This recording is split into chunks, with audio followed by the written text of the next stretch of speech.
Президентimiz Тоқаев мырзаның дәстүрлі исламды жандандыру туралы үндеуіне мен мынандай пікір айтар едім. Жалпы алғанда дәстүрлі ислам деген болмайды.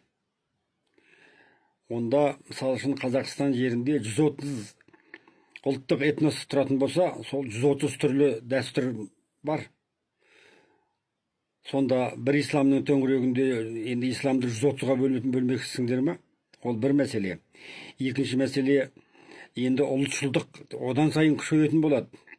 Исламда қазақтікі деп жаңағындай басқа ұлттарды жоғалтпауға тырысатын болады. Содан кейін келеді дағы исламға жаңағындай басқа ұлттардың келуі шектелетін болады. Өйткені олардың дәстүрлері қазақтың дәстүріне сай келмейді. Отандағы бұл жерде енді ұлтшылдық та, дінараздық та бәрі үдетіп туындайтын болады. Бұл Қазақстанда жаңағы интернационалды халық отырған жерде бұл мина замедленного действия дейді мысалы үшін. Сондықтандағы жаңағы президентімізге ақылшылар жаңағы діннен де сауатсыз, дәстүрден де сауатсыз, сол жаңағы отырған адамдар президентке қате айтқан. Бұл жерде тек қана мағдият, Бахитоллах Мағдидің программасы дұрыс жұмыс істейді да.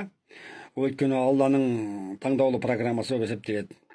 Қазіргі уақытта тек қана ислам менен тәңіршілік діні қосылған кезде ғана, тәңірлік деген ол нағыз христианство, олай болатын болса, бүкіл этностардың жаңағы дәстүріне, оның ұлтына, тіліне қарамай ортақ сенімге келетін болады. Сондықтандағы осы сәлемді президентке айта барыңыздар. Я болмайтын болса, сетте, интернет сетінде тарқатыңыздар. Президентіміздің құлағына жететіндей қылып осыны дәріптеу керек та. Айтпайтын болмаса, нағыз ненің соғыстың да, нағыз ұлтараздықтың да барлығы енді басталады. Сондықтандағы абай болу керек. Орталарында Бахитоллах Мағди отыр, бірақ ешқайсыңда оны тыңдап отырған жоқсыңдар. Осы жағдайды президент мырза естісекен деген менде бір пікір бар да.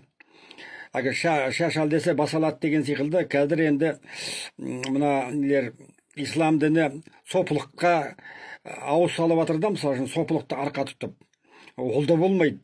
Өйткені ислам жаңағы ширк қосушылық, әруаққа табынушылық деген мәселе көтеріледі. Сондықтандағы бұны Құдайдың программасын Құдайдың таңдаулы құлының басқаруымен істелу керек. Өйткені адамның ісі мен Құдайдың ісі бөлек мәселе. Екеуінің арасында соғыс басталса, сонда